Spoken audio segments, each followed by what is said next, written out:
Hello kids! Do you know birds are often seen as a symbol? Number 1, dove.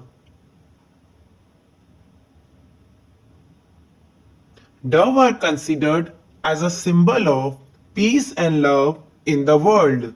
Their appearance in dreams is considered as a sign of happiness. Number 2, cuckoos.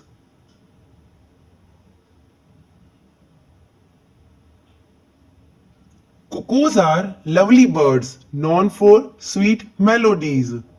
They are considered to be omens of happy marriage. Number 3, eagles.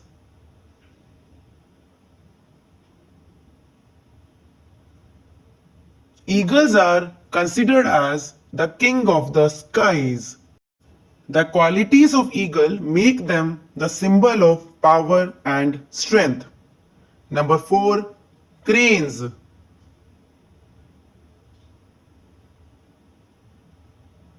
In many Asian countries, cranes are considered to be symbol of happiness, eternal youth and long life. Number 5, storks.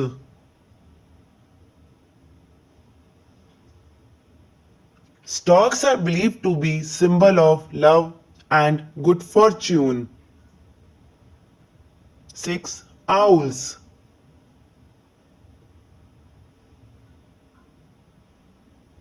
Owls symbolize wisdom and ancient knowledge. They are also considered to be symbol of femininity.